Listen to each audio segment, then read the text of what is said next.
The second book of Maccabees. To the brothers, the Jews, who are throughout Egypt, the brothers, the Jews, who are in Jerusalem and in the region of Judea, send greetings and good peace. May God be gracious to you, and may he remember his covenant, which was spoken to Abraham, and Isaac, and Jacob, his faithful servants. And may he give all of you the heart to worship him, and to do his will, with a great heart and a willing soul. May he throw open your heart with his law and with his precepts, and may he create peace. May he heed your prayers and be reconciled to you, and may he not forsake you in the evil time. And now, in this place, we are praying for you. When Demetrius reigned, in the 169th year, we Jews wrote to you during the tribulation and assaults which overcame us in those years, from the time that Jason withdrew from the Holy Land and from the kingdom. They burnt the gate, and they shed innocent blood. And we prayed to the Lord and were heard, and we brought forth sacrifices and fine wheat flour, and we kindled the lamps and set forth the loaves. And now, celebrate the days of shelters in the month of Kislev. In the 188th year, from the people who were at Jerusalem and in Judea, and from the Senate and Judas, to Aristobulus, the magistrate of King Ptolemy, who is of the ancestry of anointed priests, and to those Jews who are in Egypt, greetings and good health. Having been freed by God from great peril, we give thanks to him greatly, inasmuch as we have been struggling against so great a king. For he caused those who fought against us and against the holy city to burst forth from Persia. For when the commander himself was in Persia, and with him an immense army, he fell in the temple of Nineveh, having been deceived by the council of the priests of Nineveh. For Antiochus also came to the place with his friends, as if to live with her, and so that he would receive much money in the name of a dowry.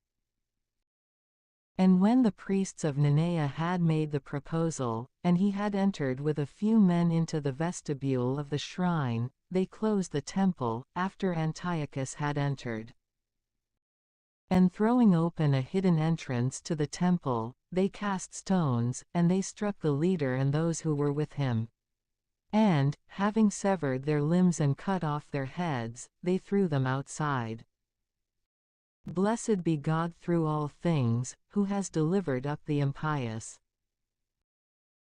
Therefore, establishing the purification of the temple on the 25th day of the month of Kislev, we considered it necessary to signify this to you, so that you, likewise, may keep the day of shelters, and the day of the fire that was given when Nehemiah offered sacrifice, after the temple and the altar had been built.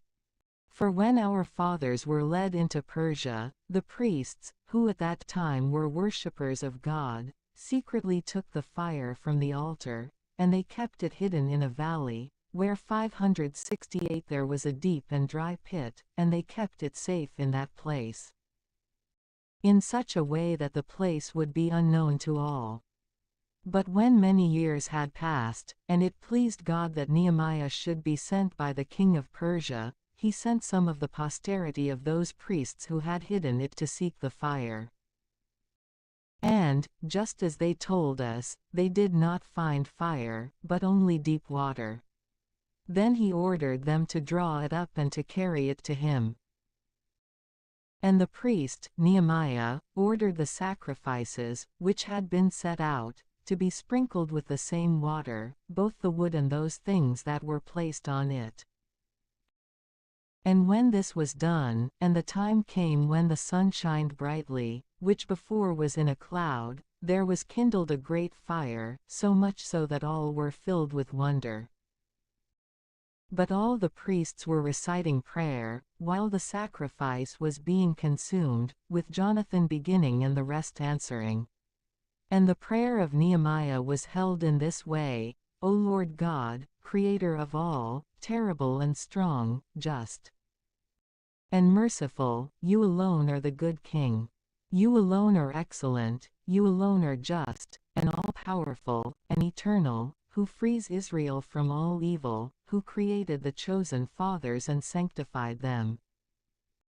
Receive the sacrifice on behalf of all of your people Israel, and preserve and sanctify your portion. Gather together our dispersion, free those who are in servitude to the Gentiles, and respect those who are despised and abhorred, so that the Gentiles may know that you are our God.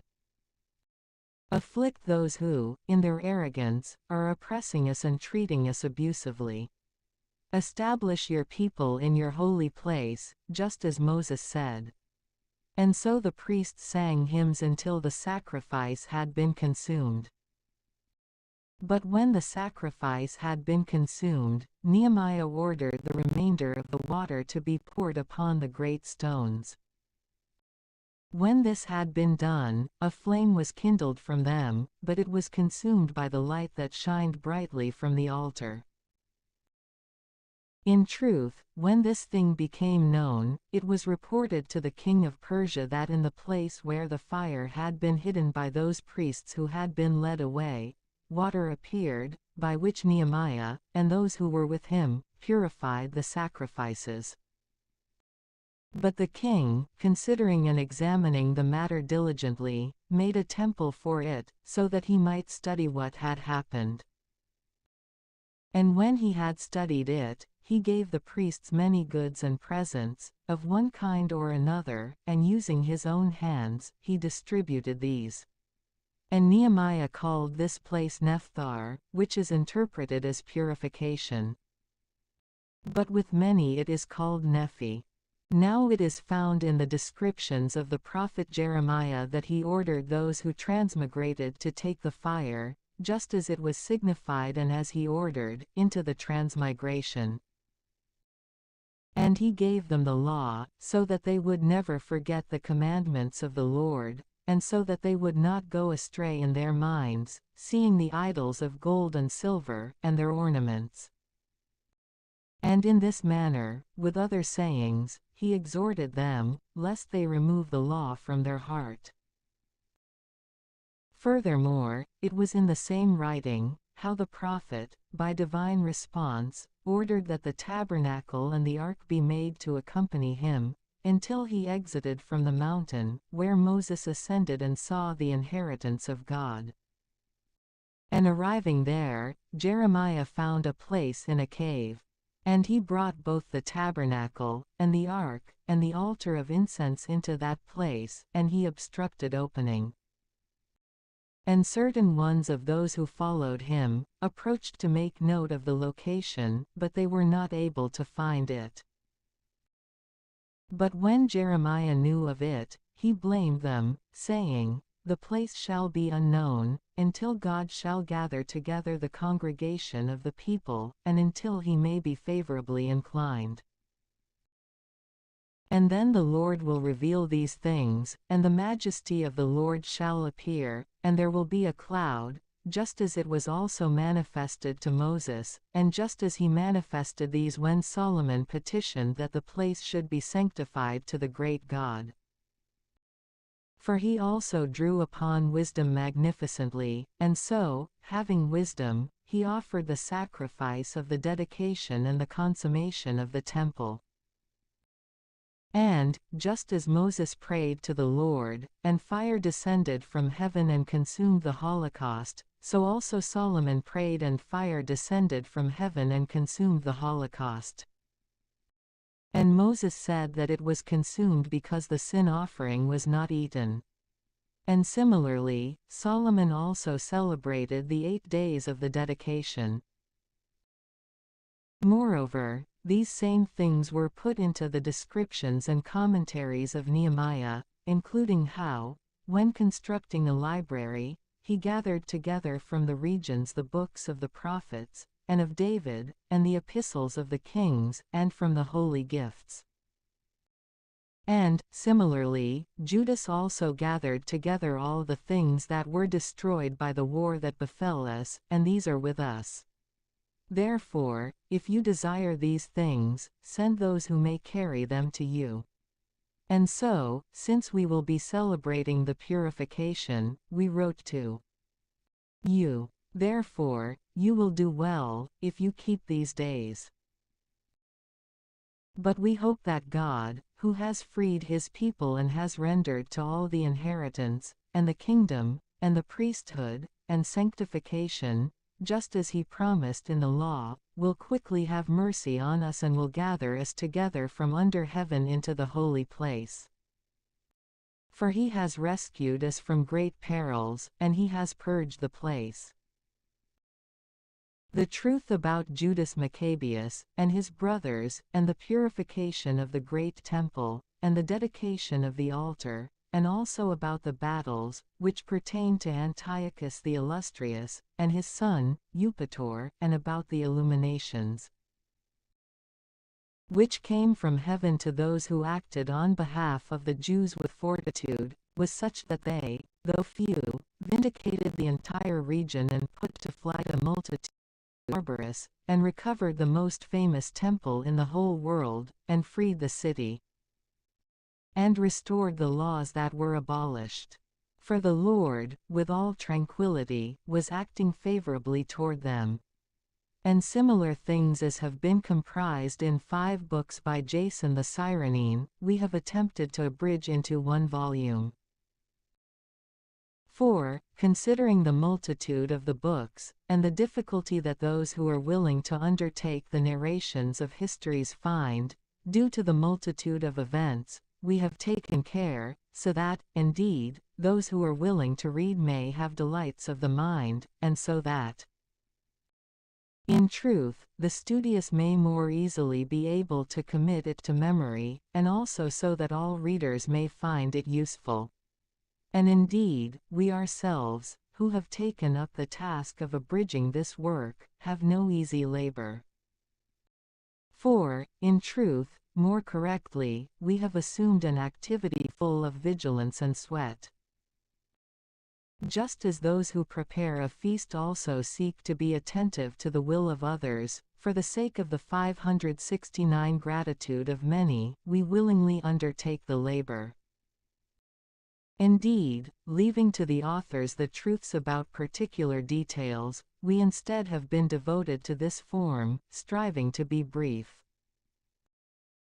For, just as the architect of a new house will have concern for the entire structure, and, in truth, he who takes care to paint it will seek out what is fitting to adorn it, so also should such things be considered by us.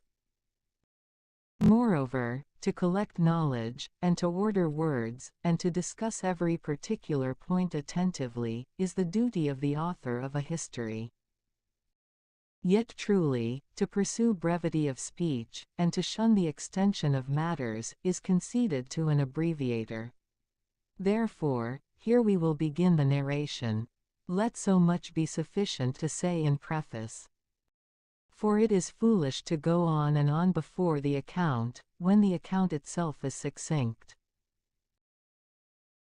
Therefore, when the holy city was inhabited with all peace, and also the laws were still being kept very well because of the piety of Onias, the high priest, and the hatred that his soul held for evil, it happened that even the kings and princes themselves considered the place worthy of the highest honor, and so they glorified the temple with very great gifts, so much so that Seleucus, king of Asia, furnished from his revenues all of the expenses for the ministry pertaining to the sacrifices. But Simon, from the tribe of Benjamin, having been appointed as overseer of the temple, obstructed the chief priest, in order to undertake some kind of iniquity in the city. But when he was not able to overcome Onias, he went to Apollonius, the son of Tarsus, who at that time was governor of Coelesyria and Phoenicia, and he announced to him that the treasury in Jerusalem was full of innumerable sums of money, and that the common storehouse, which did not pertain to the allotment for the sacrifices, was immense, and that it would be possible for all of this to fall under the power of the king. And when he had presented the news that he brought back to King Apollonius about the money, he summoned Heliodorus, who was in charge of this matter, and he sent him with orders in order to transport the aforesaid money. And immediately Heliodorus set forth on the way, indeed, appearing as if sojourning to the cities of Coelesyria and Phoenicia, but in truth the reason was to complete the proposition of the king.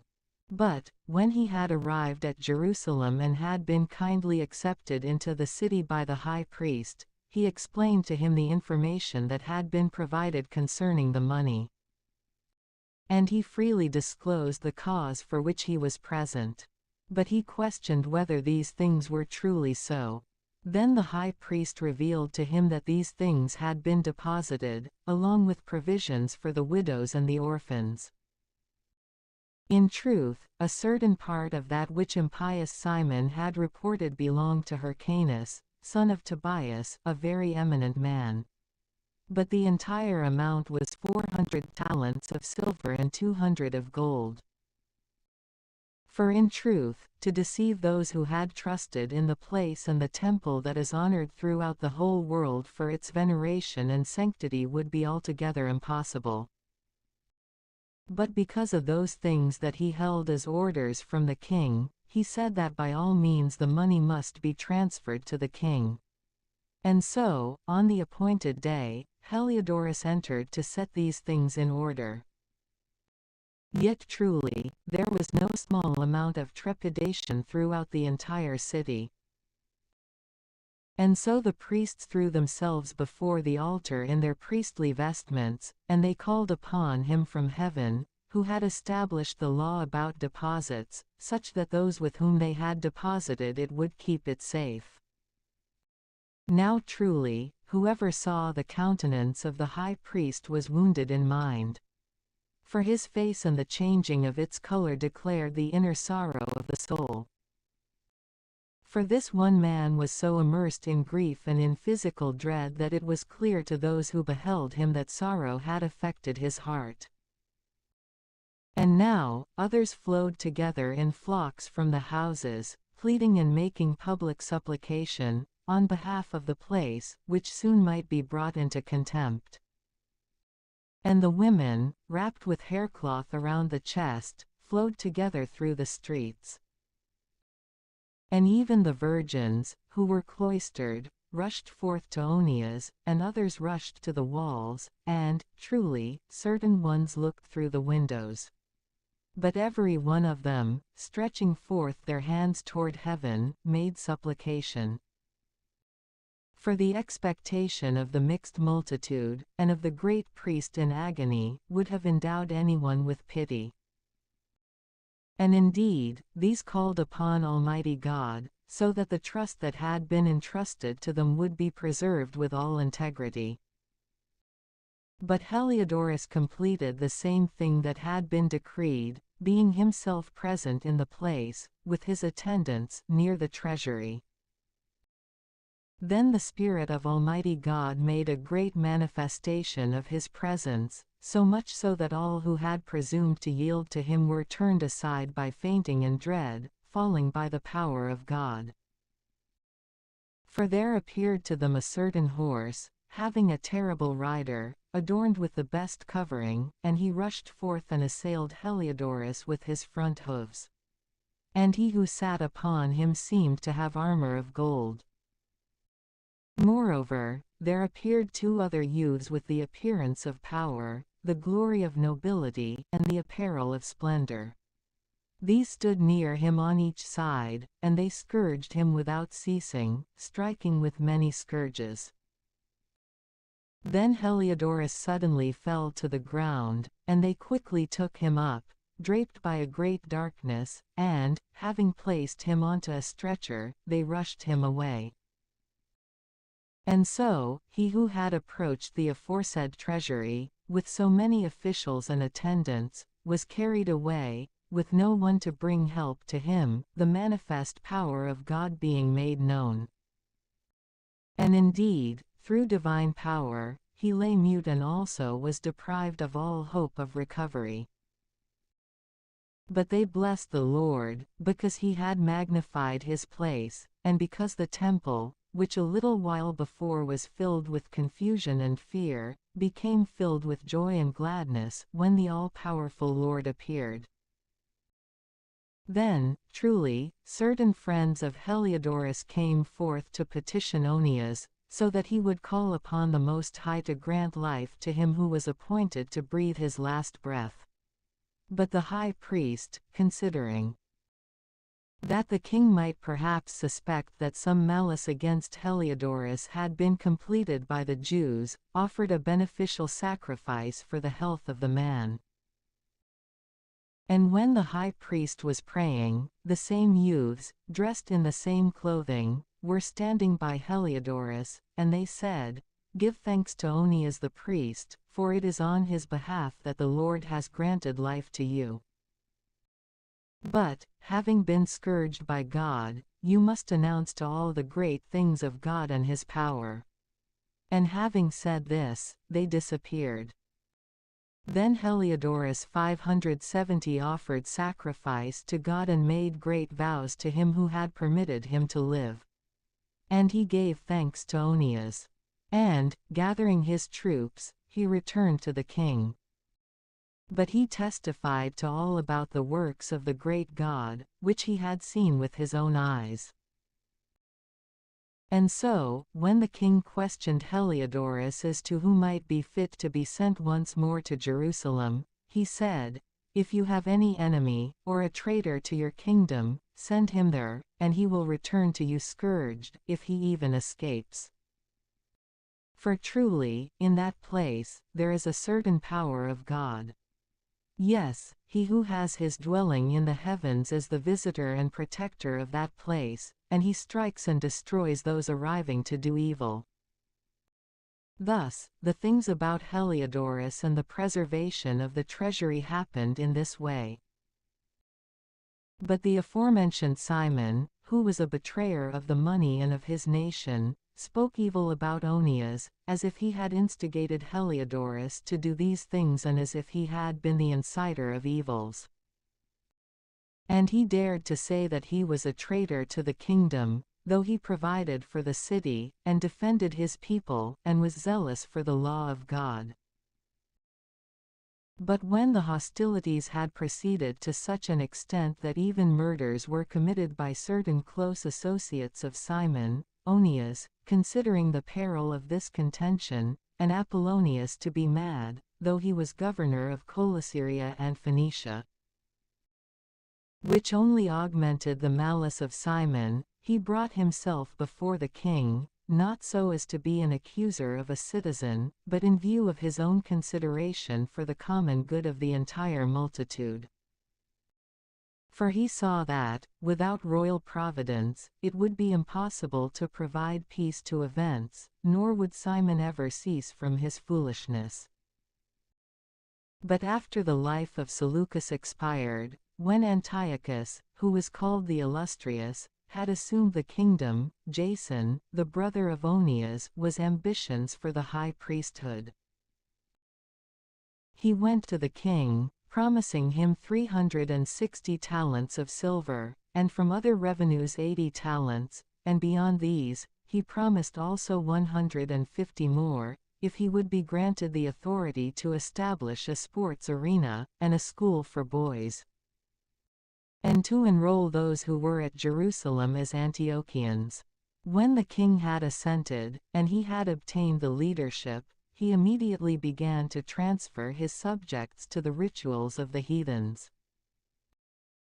and taking away those things that had been established by the kings, by reason of the humanitarianism of the Jews, through John, the father of Eupolemus, who formed a friendship and alliance with the Romans, he discharged the legitimate legislations, voiding the oaths of the citizens.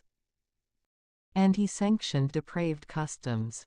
For he even had the audacity to set up, below the very stronghold, a sports arena, and to place all of the best adolescent boys in brothels. Now this was not the beginning, but a certain increase and progression of heathenism and foreign practices, due to the nefarious and unheard of wickedness of the impious non-priest Jason, so much so that now the priests were not devoted to the concerns of services at the altar, but despising the temple and neglecting the sacrifices, they hurried to become participants of the wrestling school, and of its prohibited injustices, and of the training of the discus. And, even holding the honors of their fathers to be nothing, they esteemed the glories of the Greeks as best. For the sake of these, they held a dangerous competition, and were imitators of their practices, and so, in all things, they desired to be similar to those who had been their enemies and destroyers. But acting impiously against the divine laws does not go unpunished, as these subsequent events will reveal. But when the competition that was celebrated every 5th year was at Tyre, the king being present, the villainous Jason sent sinful men from Jerusalem, carrying 300 didrachmas of silver for the sacrifice of Hercules. But those who transported it asked that it might not be paid out for the sacrifices, because it was not needed, but might be used for other expenses. So, even though this was offered by him who sent it for the sacrifice of Hercules, it was instead given over to the manufacture of Greek warships, because of those presenting it. Then Apollonius, the son of Menestheus, was sent into Egypt because of the nobles of King Philometor of Ptolemy. But when Antiochus realized that he had been effectively alienated from the affairs of the kingdom, consulting his own interests, he started out from there and came to Joppa, and from there to Jerusalem. And he was received magnificently by Jason and the city, and he entered with the lights of little torches and with praises. And from there he turned back with his army to Phoenicia. And, after 3 years, Jason sent Menelaus, the brother of the above-mentioned Simon, carrying money to the king, and bearing responses about essential matters. And he, being recommended to the king, when he had magnified the appearance of his power, usurped the high priesthood for himself, outbidding Jason by 300 talents of silver. And so, having received orders from the king, he returned, holding nothing at all worthy of the priesthood, in truth, having the soul of a cruel tyrant and the rage of a wild beast. And indeed, Jason, who had taken captive his own brother, was himself deceived, and was expelled to become a fugitive in the region of the Ammonites. Then Menelaus, indeed, obtained the principality, but truly, concerning the money that he had promised to the king, nothing was done. Although Sostratus, who was first over the stronghold, attempted to collect it, since the collection of certain taxes pertained to him. For this reason, they were both called before the king. And Menelaus was removed from the priesthood, being succeeded by Lysimachus, his brother. Then Sostratus was appointed over the Cyprians. And while these things were occurring, it happened that those from Tarsus and Malus incited a sedition, because they had been given as a gift to Antichete, the concubine of the king.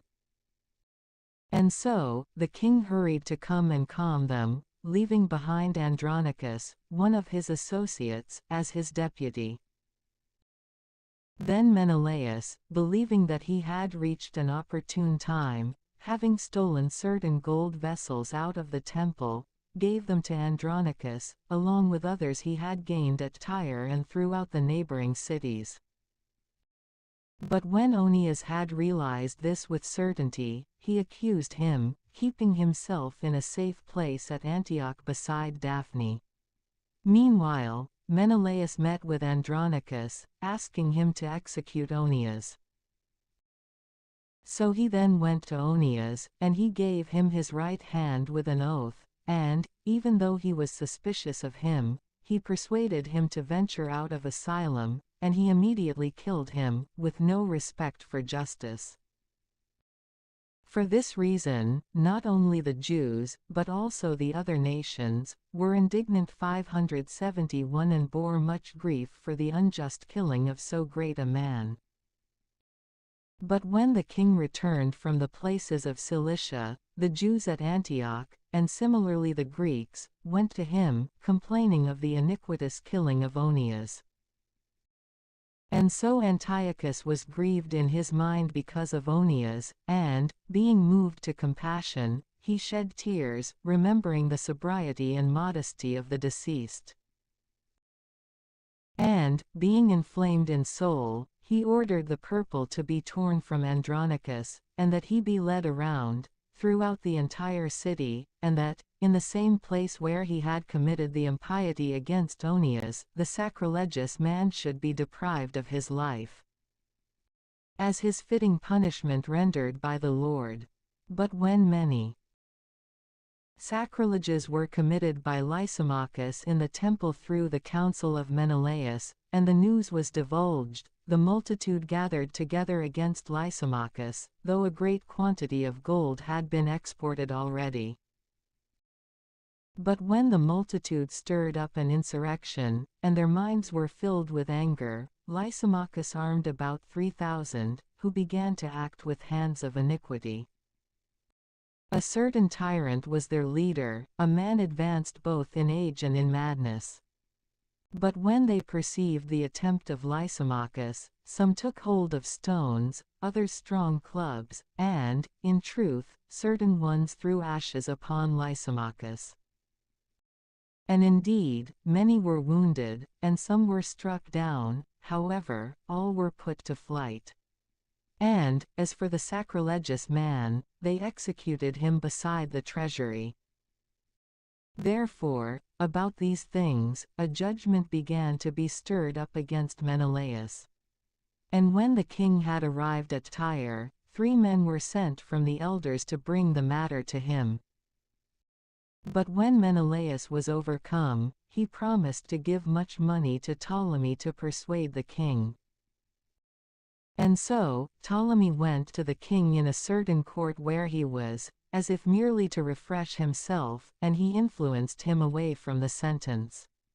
And so Menelaus, though indeed guilty of all malice, was absolved of the crimes.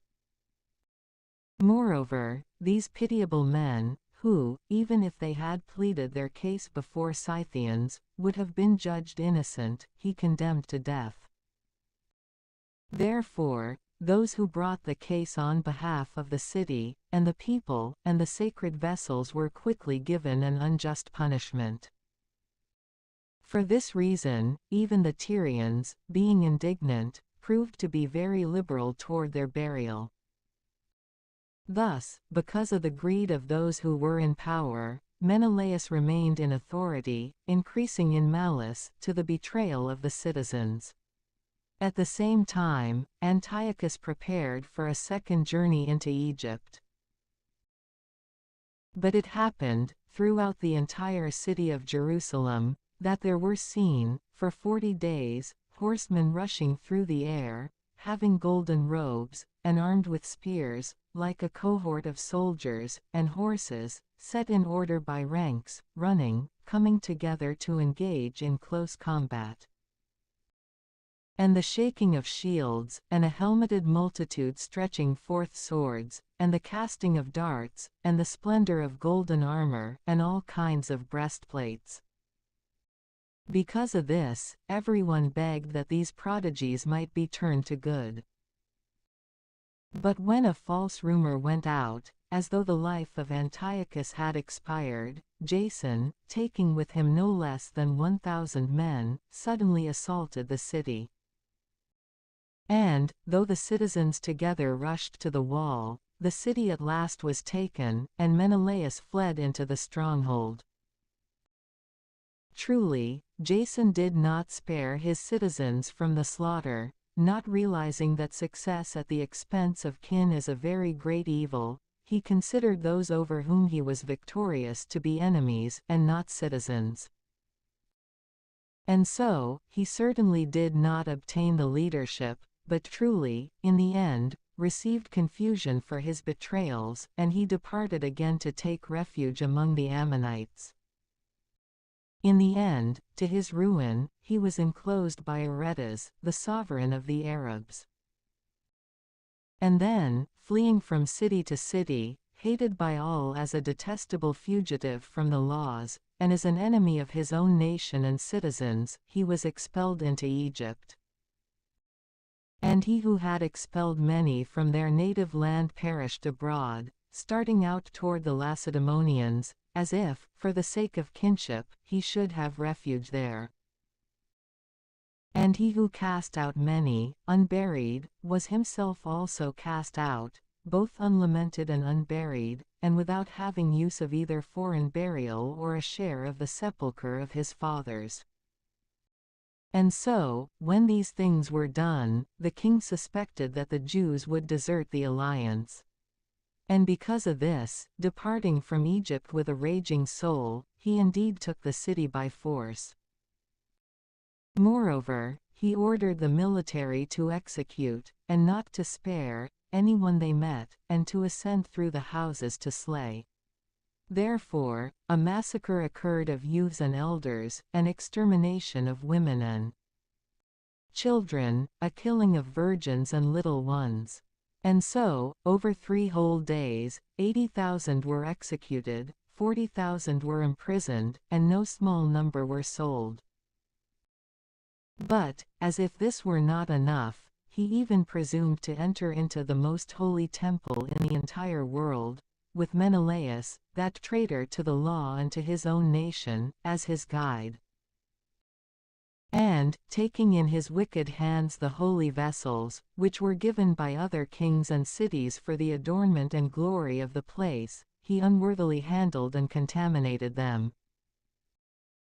So Antiochus, having gone astray in mind, did not consider that, because of the sins of the inhabitants of the city, God had become angry for a while, and so, for this reason, contempt had fallen upon the place. Otherwise, if it had not happened that they were involved in so many sins, as with Heliodorus, who was sent by King Seleucus to plunder the treasury, so also this one, as soon as he had arrived, certainly would have been scourged and driven away from his audacity. Truly, God did not choose the people because of the place, but the place because of the people. And therefore, the place itself also became a participant in the evils of the people. But afterwards, it shall be a companion to what is good. And she who was abandoned to the wrath of Almighty God shall be exalted again with the greatest glory, at the reconciliation of the great Lord.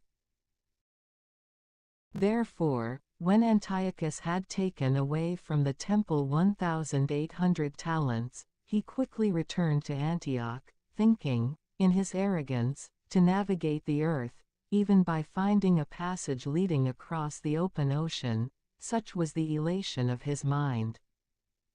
Yet he left behind rulers to afflict the people. In fact, at Jerusalem, Philip was by birth a Phrygian, but he was in manners more cruel than he who had appointed him. Yet Andronicus and Menelaus hung a heavier weight over the citizens at Gerizim than the others.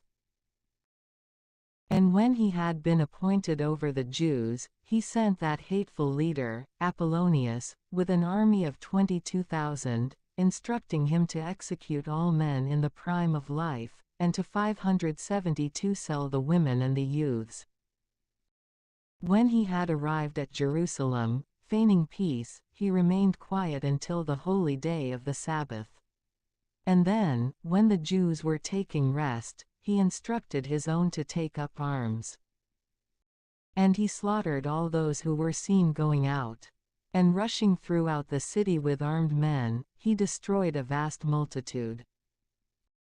But Judas Maccabeus, who was the 10th, had withdrawn himself to a deserted place, and there he lived life among the wild beasts in the mountains, with his own. And they remained there, consuming herbs as food, lest they be partakers in the defilement. But not much time later, the king sent a certain elder of Antioch, who compelled the Jews to transfer themselves from the laws of God and of their fathers, and also to contaminate the temple that was in Jerusalem, and to name it Jupiter of Olympus, and in Gerizim, Jupiter of hospitality, exactly like those who inhabited the place. Yet the worst and most grievous thing of all was the onrush of evils. For the temple was full of the luxuries and carousings of the Gentiles, and of consorting with promiscuous women. And the women hurried themselves unreservedly into the sacred buildings, bringing in things that were not lawful. And even the altar was filled with illicit things, which were prohibited by the laws. And also the Sabbaths were not kept, and the solemn days of the fathers were not observed, neither did anyone simply confess himself to be a Jew. And so, they were led by bitter necessity, on the birthday of the king, to the sacrifices. And, when the holy things of Liber were celebrated, they were forced to go around crowned with the ivy of Liber. Then a decree went out to the neighboring cities of the Gentiles, suggested by the Ptolemies, that they too should act in a similar manner against the Jews, to oblige them to sacrifice, and that those who were not willing to conform to the institutions of the Gentiles should be executed. Therefore, there was misery to be seen. For 2 women were denounced for having had their boys circumcised. These, with the infants suspended at their breasts, when they had publicly led them around the city, they cast down from the walls. Truly, others, meeting together in nearby caves and celebrating the Sabbath day secretly, when they had been discovered by Philip, were burned with fire, because they showed reverence to the observances of religion, deciding to help themselves by their own hand. So then, I beg those who will read this book, let them not be repelled by these adverse events, but let them consider that these things happened, not for the destruction, but for the correction, of our people. For it is also an indication of great benefits that sinners are not permitted to continue in their ways for a long time, but are promptly brought to punishment. For, as it is with other nations, not so does he also deal with us, as if to put off our sins until the end, so as to punish us for them eventually. Because of this, he certainly would never take away his mercy from us. Yet truly, chastising his people in adversity, he does not abandon them. But these few things have been spoken by us as a reminder to the reader. For now we have arrived at the narration. And so, Eleazar, one of the chief scribes, a man advanced in years and of stately countenance, was compelled to open his mouth wide to consume the flesh of swine. Yet he, embracing a most glorious death as greater than a detestable life, went forward voluntarily to the torments. And so, thinking over the manner by which he ought to approach it, enduring patiently, he was determined not to permit, due to a love for life, any unlawful things. Yet those who stood near, being moved by an iniquitous pity because of long friendship with the man, taking him aside privately, asked that flesh be brought which was lawful for him to eat, so that he could pretend to have eaten, just as the king had commanded, from the flesh of the sacrifice. So then, by doing this, he might be freed from death. And it was because of their old friendship with the man that they performed this kindness for him. But he began to consider the eminent dignity of his stage of life and old age, and the natural honor of gray hair, as well as his exemplary words and deeds from childhood. And he responded quickly, according also to the ordinances of the sacred law preserved by God, saying, that he would first be sent to the underworld. For it is not worthy for those of our age, he said, to deceive, so that many adolescents might think that Eleazar, at 90 years, had converted to the life of the foreigners. And so, they, because of my pretense and for the sake of a brief time of a corruptible life, would be misled, and, through this stain and desecration, I would defile my last years. But if, in the present time, I were rescued from the torments of men, I would then not escape the hand of the Almighty, neither in life, nor in death. For this reason, by departing life with fortitude, I will show myself to be clearly worthy of my long life. And so, I will bequeath an example of fortitude to youths, if, with a ready soul and constancy, I carry out an honest death, for the sake of the most serious and most holy laws. And having said this, he was immediately dragged away to execution. But those who led him, and who were more mild a little before, were turned to anger because of the words spoken by him, which they considered to have been brought forth by way of arrogance. But when he was ready to perish by the scourges, he groaned, and he said, O Lord, who holds all holy knowledge, you clearly understand that, although I be freed from death, I suffer grievous pains in body. Truly, according to the soul, I willingly endure these things, because of your fear. And the way in which this man passed from this life, bequeathed, not only to youths, but also to the entire people, the memory of his death as an example of virtue and fortitude. And it happened also that 7 brothers, united with their mother, were apprehended and compelled by the king to eat the flesh of swine against divine law, being tormented with scourges and whips. But one of them, who was first, spoke in this way, What would you ask, or what would you want to learn from us? We are ready to die, rather than to betray the laws that our fathers received from God. And so the king, being angry, ordered frying pans and bronze cauldrons to be heated. When these were presently heated, he ordered the tongue of him who had spoken first to be cut off, and, once the skin of his head had been pulled off, likewise his hands and feet to be cut off at the top, while the rest of his brothers and his mother 573 were watching. And when now he had been made helpless in all parts, he commanded him to be moved to the fire, and, while still breathing, to be fried in the frying pan. As he was suffering long torments therein, the rest, united with the mother, exhorted one another to die with fortitude, saying, The Lord God will perceive the truth, and he will be consoled in us, in the way that Moses declared in the profession of the canticle, and in his servants. He will be consoled. And so, when the first had died in this way, they led in the next one, so as to ridicule him. And when the skin of his head was pulled off with the hair, they asked him if he would eat, instead of being punished throughout the whole body in every limb. But responding in the language of his fathers, he said, I will not do it.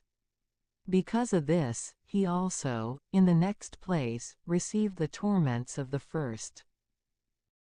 And when he had reached his last breath, he spoke in this way, You, indeed, O most wicked man, are destroying us in this present life. But the King of the world will raise us up, in eternal life at the resurrection, for we die on behalf of his laws. After this one, the third was ridiculed, and when he was asked, he quickly offered up his tongue, and he resolutely extended his hands. And he said with confidence, I possess these from heaven, but, because of the laws of God, I now despise them, for I hope to receive them again from him. So then, the king and those who were with him, wondered at the soul of this youth, because he considered the torments as if they were nothing. And after he had died in this way, they afflicted the fourth with similar tortures. And when he was about to die, he spoke in this way, it is preferable, being put to death by men, to wait for hope from God, so as to be revived again by him. But the resurrection to life will not be for you. And when they had brought the fifth, they afflicted him. But he, gazing at him, said, Having power among men, though you are corruptible, you do what you want, but do not think that our nation has been abandoned by God. And so, wait patiently for a while, and you will see his great power, by the manner in which he will torture you and your offspring. After this one, they brought the sixth, and he, being about to die, spoke in this way, Do not go astray in vain. For we suffer because of ourselves, having sinned against our God, yet things worthy of admiration have been accomplished in us. But do not consider that you will be without punishment, for you have attempted to fight against God. Now the mother was wonderful beyond measure, and a worthy memorial of the good, for she watched her 7 sons perish within the time of one day, and she bore it with a good soul, because of the hope that she had in God. And, with fortitude, she exhorted every one of them, in the language of the fathers, being filled with wisdom. And, joining masculine courage with feminine thinking, she said to them, I do not know how you were formed in my womb. For I did not give you spirit, nor soul, nor life, neither did I construct each of your limbs. Nevertheless, the Creator of the world, who formed the nativity of man, and who founded the origins of all, will restore both spirit and life to you again, with his mercy, just as you now despise yourselves for the sake of his laws. But Antiochus, thinking himself despised, and at the same time also despising the voice of the reproacher, when only the youngest was still left, not only exhorted him with words, but also assured him with an oath, that he would make him wealthy and happy, and, if he would convert from the laws of his fathers, he would have him as a friend, and he would provide him with necessary things. But, when the youth was not swayed by these things, the king called the mother and persuaded her to act toward the youth to save him. And so, when he had exhorted her with many words, she promised that she would counsel her son.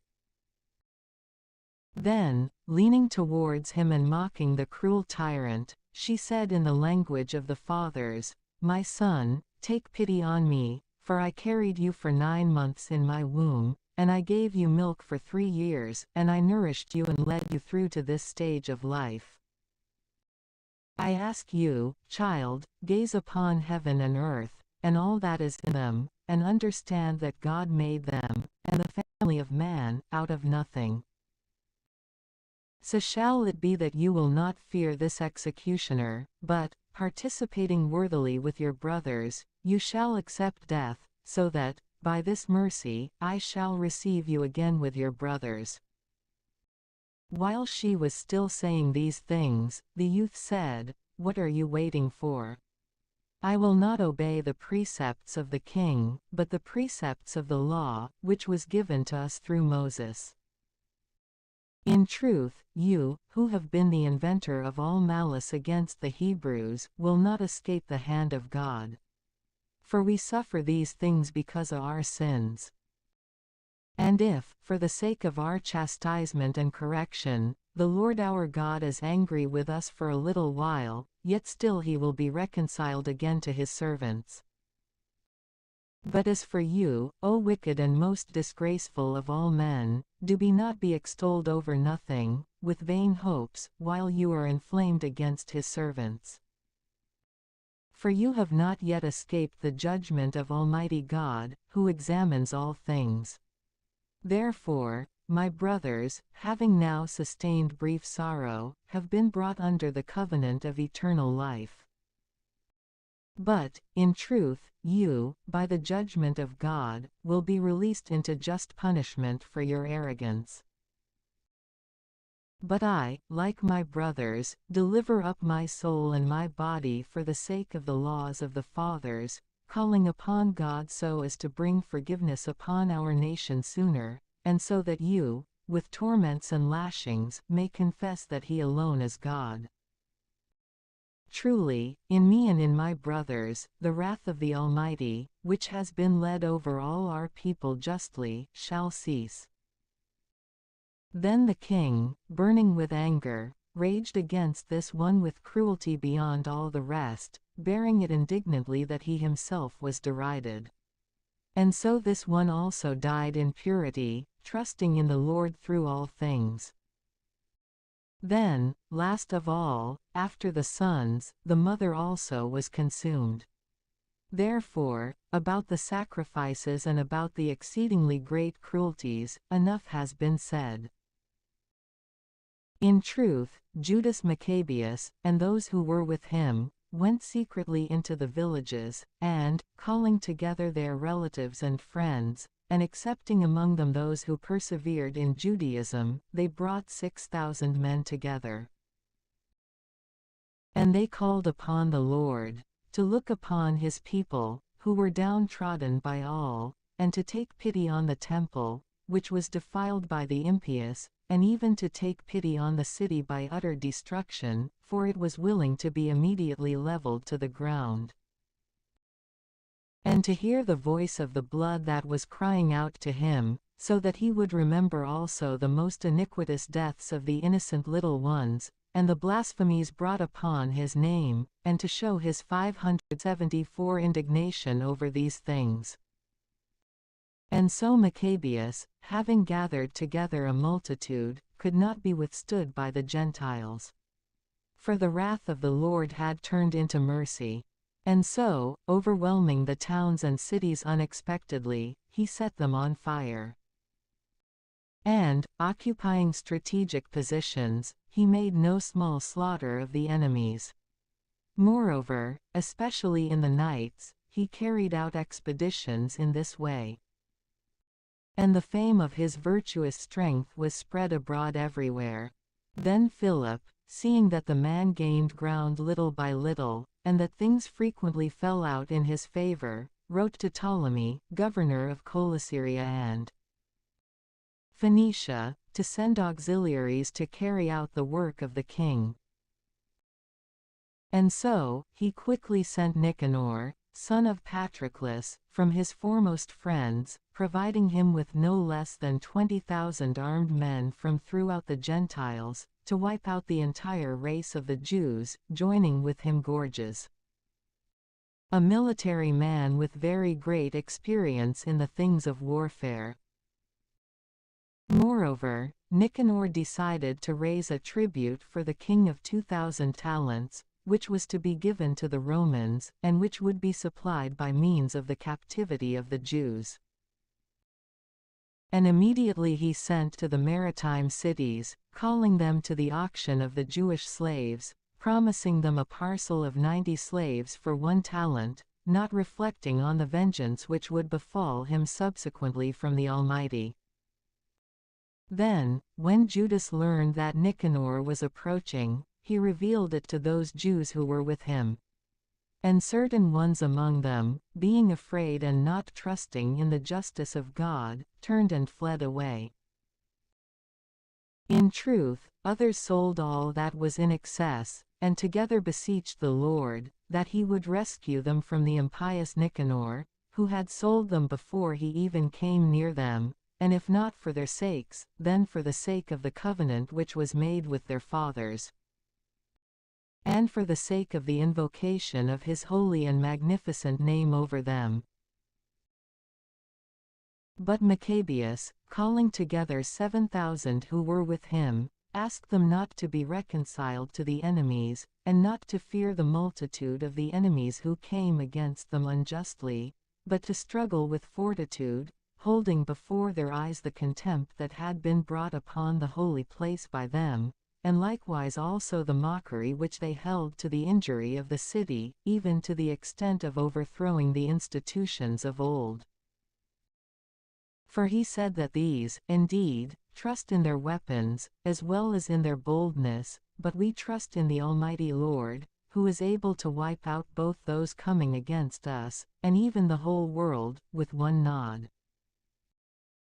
Moreover, he reminded them also of the assistance of God which their parents had received, and how, under Sennacherib, 185,000 had perished, and of the battle by them, which was against the Galatians in Babylonia, how,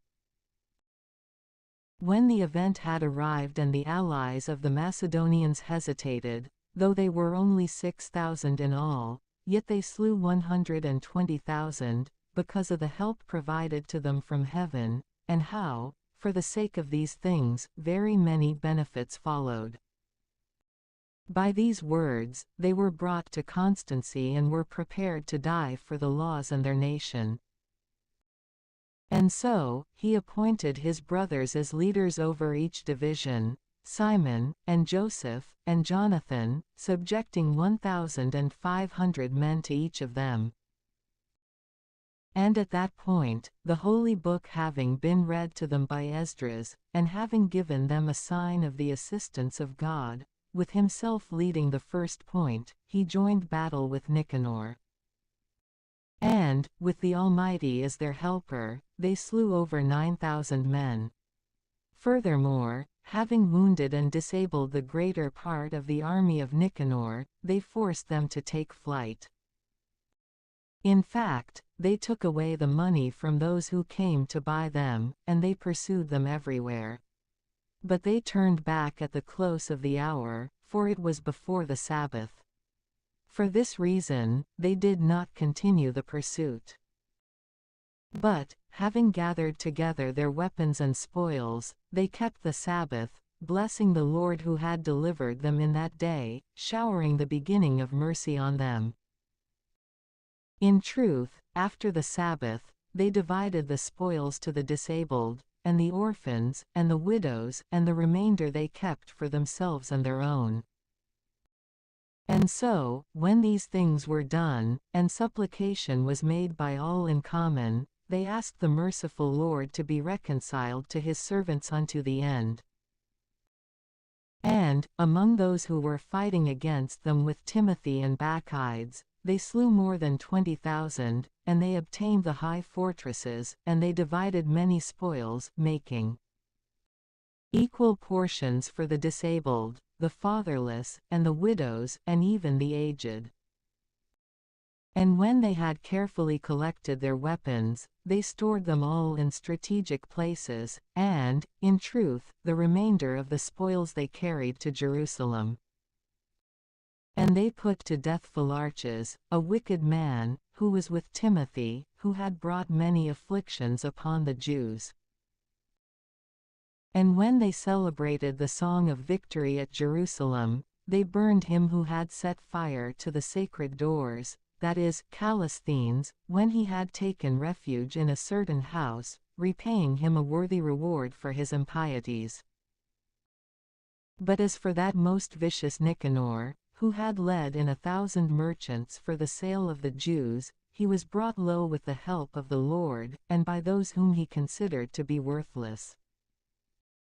Putting aside the glorious vestments, fleeing by an inland route, he arrived alone at Antioch, having been brought to the greatest unhappiness by the destruction of his army. And he who had promised to pay a tribute to the Romans from the captives of Jerusalem, now professed that the Jews had God as their protector, and, for this reason, they were invulnerable, because they followed the laws established by him. At the same time, Antiochus returned in dishonor from Persia. For he had entered into the city called Persepolis, and attempted to rob the temple, and to oppress the city, but the multitude, rushing to arms, turned them to flight, and so it happened that Antiochus, after fleeing, returned in disgrace. And when he had arrived near Ecbatana, he realized what had happened to Nicanor and Timothy. And so, rising up in anger, he thought to turn back upon the Jews the injury done by those who had put him to flight.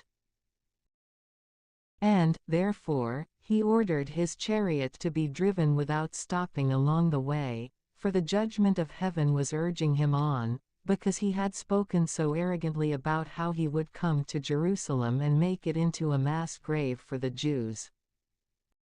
But the Lord God of Israel, who oversees all things, struck him with an incurable and invisible plague.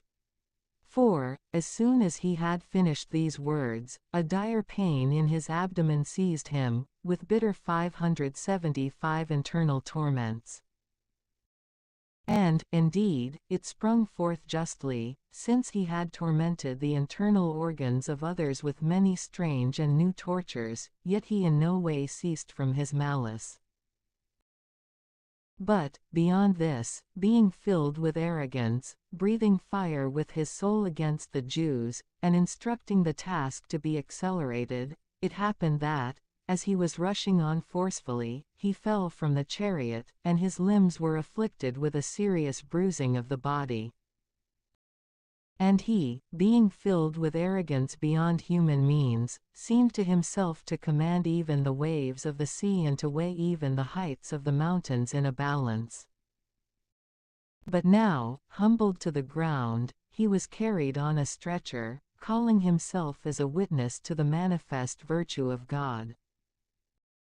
So then, worms swarmed from his impious body, and, as he lived on in pain, his flesh fell away, and then his odorous stench oppressed the army. And him who, a little before, thought that he could touch the stars of heaven, no one could endure to carry, because of the intolerable stench. And so, from then on, being led away from his heavy arrogance by the admonishment of a divine plague, he began to come to an understanding of himself, with his pains increasing through every moment. And, when he could not even bear his own stench, he spoke in this way: "It is just to be subject to God, and a mortal should not consider himself equal to God." Then this wicked one prayed to the Lord, from whom, subsequently, there might be no mercy. And the city, to which he was going in haste to pull it down to the ground and to make it a mass grave, he now wanted to make free. And the Jews, whom he had said he certainly did not consider worthy even to be buried, but would deliver them to be torn apart by birds and wild beasts, and would exterminate them with their little ones, he now promised to make equal with the Athenians.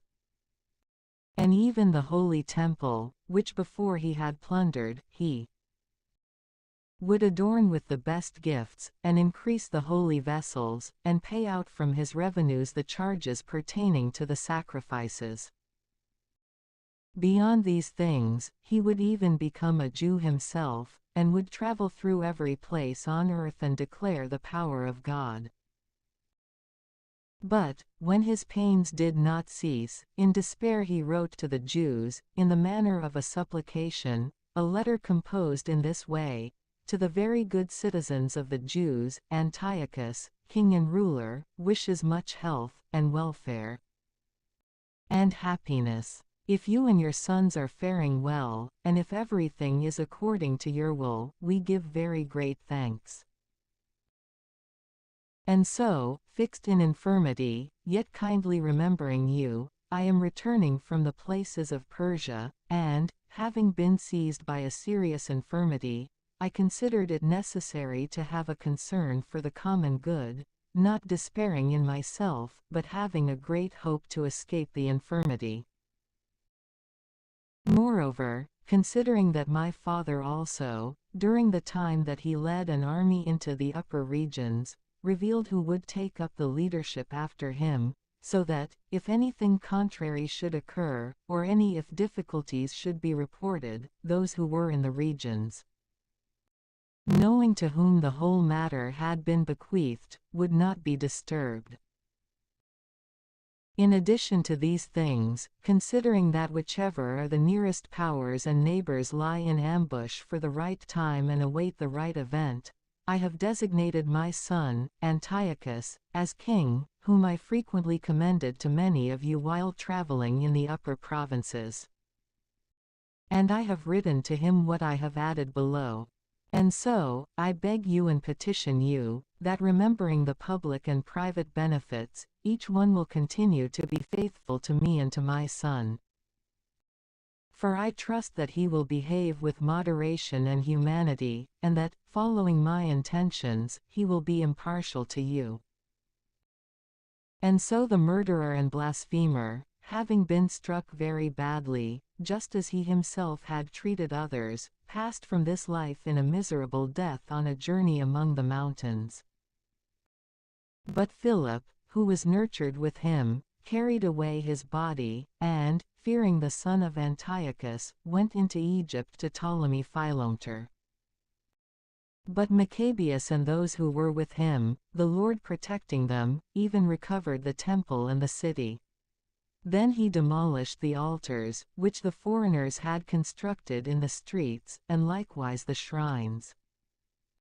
And, having purged the temple, they made another altar. And, taking glowing stones from the fire, they began to offer sacrifices again after 2 years, and they set out incense, and lamps, and the bread of the presence. Having done these things, they petitioned the Lord, lying prostrate on the ground, lest they should fall once more into such evils, but also, if they should at any time sin, that they might be chastised by him more mildly, and not be delivered over to barbarians and blasphemous men. Then, on the day that the temple had been polluted by the foreigners, it happened on the same day that the purification was accomplished, on the 25th day of the month, which was Kislev. And they celebrated for 8 days with joy, in the manner of the Feast of Tabernacles, remembering that, a little time before, they had celebrated the solemn days of the Feast of Tabernacles in mountains and caves, in the manner of wild beasts. Because of this, they now preferred to carry boughs and green branches and palms, for him who had prospered the cleansing of his place. And they decreed a common precept and decree, that all the people of the Jews should keep those days every year. Now certainly Antiochus, who was called Illustrious, held himself to be so at the passing of his life. But next we will describe what happened with Eupator, the son of the impious Antiochus, abridging the evils which happened in the wars. For when he assumed the kingdom, he appointed, over the affairs of the kingdom, a certain Lysias, leader of the Phoenician and Syrian military.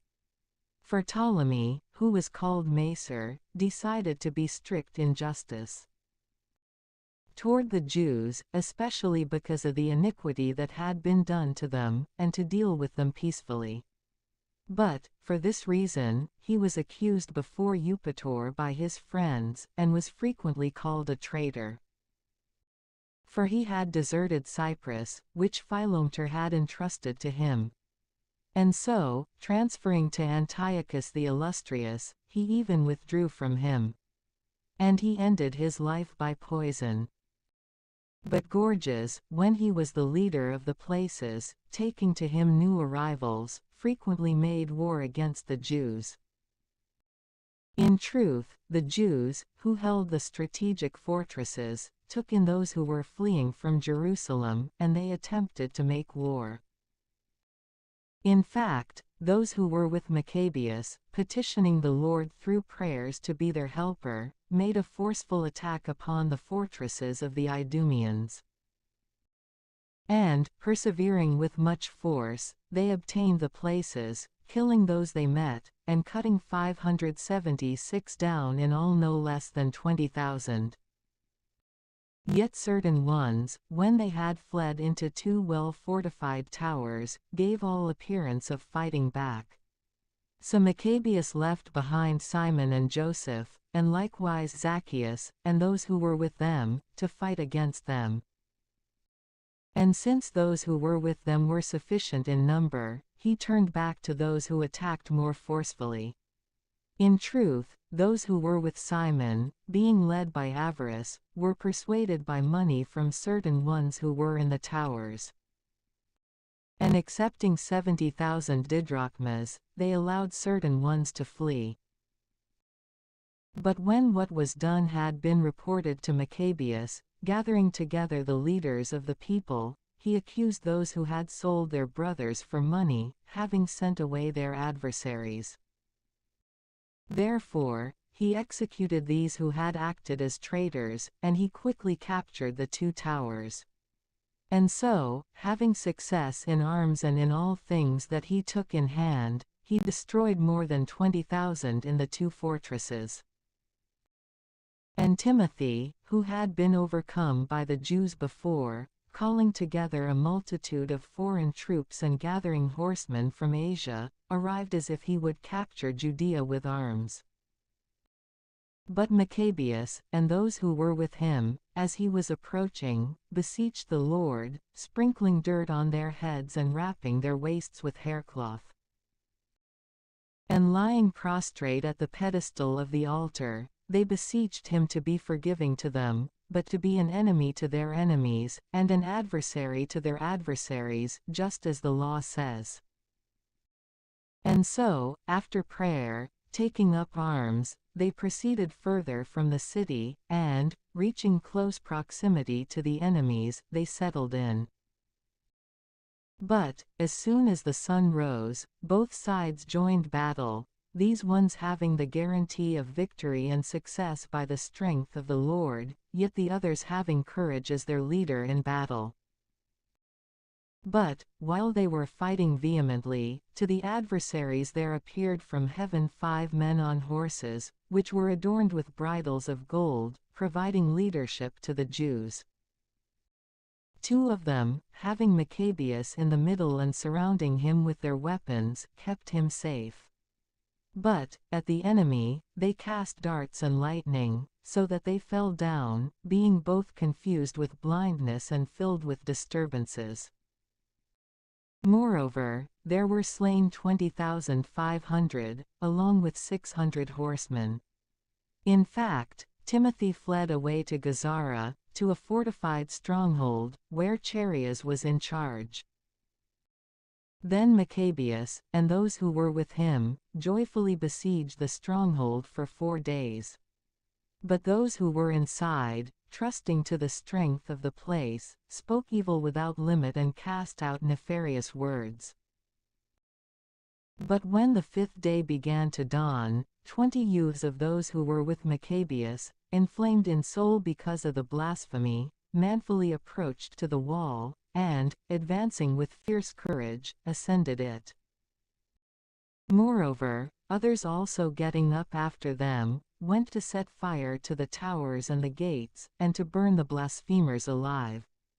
Then, having continued throughout 2 days to lay waste to the fortress, they killed Timothy, who was found hiding himself in a certain place. And they also killed his brother Charias and Apolophanes. When this was done, they blessed the Lord with hymns and confessions, who had done great things in Israel and had given them the victory. But a short time afterwards, Lysias, the procurator of the king and a near relative, who also was in charge of the government, was heavily weighed upon by what had happened.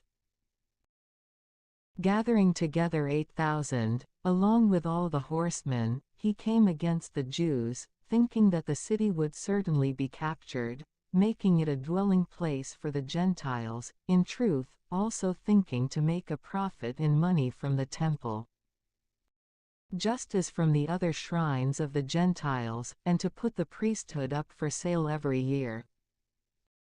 Never recognizing the power of God, but inflated in mind, he trusted in the multitude of the foot soldiers, and in the thousands of horsemen, and in the 80 elephants. And so, he entered Judea, and, approaching Bethshur, which was in a narrow place, at an interval of 5 stadia from Jerusalem, he laid siege to that stronghold. But when Maccabeus and those who were with him realized that the strongholds were besieged, they and all the crowd together petitioned the Lord with weeping and tears, that he would send a good angel to save Israel. And so the leader Maccabees, taking up arms, exhorted the others to undergo the peril together with him, and to bring assistance to their brothers. And when they together were going forth with a ready spirit, there appeared at Jerusalem a horseman, preceding them in radiant clothing and with weapons of gold, waving a spear. Then they all together blessed the merciful Lord, and strengthened their souls, being prepared to break through not only men, but also the most ferocious beasts and walls of iron. Thus, they went forth readily, having a helper from heaven, and with the Lord taking pity on them. Then, rushing violently against the enemy, in the manner of lions, they struck down from among them 11,000 foot soldiers and 1,600 horsemen. And they turned all the rest to flight. But many of them, being wounded, escaped with nothing. And Lysias himself also escaped, fleeing in disgrace. And because he was not irrational, thinking to himself about the loss that had happened against him, and understanding the Hebrews to be invincible because they depend upon the help of Almighty God, he sent to them, and he promised that he would agree to all things that are just, and that he would persuade the king to be their friend. Then Maccabeus assented to the request of Lysias, considering it useful in every way. And whatever Maccabeus wrote to Lysias, concerning the Jews, the king consented to it. For there were letters written to the Jews from Lysias, which, indeed, were composed in this way: Lysias, to the people of the Jews, greetings. John and Absalom, who had been sent from you to deliver your writings, requested that I would implement these things that were signified by them. Therefore, whatever things could be brought before the king, I have presented them. And he has conceded to those things that are permitted. If, therefore, you will keep yourselves faithful in these matters, then, from now on, I will endeavor to be a cause of your good. But as for other particulars, I have given orders by word, both to these, and to those who have been sent by me, to confer with you. Farewell. In the 148th year, on the 24th day of the month of Dioscorus. But the letter of the king contained this: King Antiochus to Lysias, his brother, greetings. Since our father has been transferred among the gods, 577, we are willing that those who are in our kingdom should act without tumult, and should attend diligently to their own concerns. We have heard that the Jews would not consent to my father to convert to the rites of the Greeks, but that they chose to keep to their own institutions, and, because of this, that they ask of us to leave them to their own laws. Therefore, wanting this nation, likewise, to be at rest, we have reached a judgment that the temple should be restored to them, so that they may act according to the custom of their ancestors. You will do well, therefore, if you send to them and grant them a pledge, so that our will becomes known, and they may be of good courage, and may look after their own needs. Truly, the letter of the king to the Jews was such as this: King Antiochus to the Senate of the Jews, and to the rest of the Jews, greetings. If you are well, such is what we desire. But we ourselves are also well. Menelaus came to us, saying that you wished to come down to your own, who are among us. Therefore, we grant a pledge of security to those who come and go, even until the 30th day of the month of Xanthicus, so that the Jews may make use of their own foods and laws, just as also before. And so that none of them should endure any kind of trouble for things which have been done by ignorance. And so, we have also sent Menelaus, who will talk with you. Farewell. In the 148th year, on the 15th day of the month of Xanthicus. But the Romans also now sent a letter, having this in it: Quintus Memmius and Titus Manilius, ambassadors of the Romans, to the people of the Jews, greetings. Concerning these things that Lysias, the relative of the king, has conceded to you, we also have conceded. But about such things as he judged should be referred to the king, send someone, as soon as you have diligently conferred among yourselves, so that we may make a decree, just as it is agreeable to you. For we are going to Antioch. And, therefore, make haste to write back, so that we may know whatever your will may be.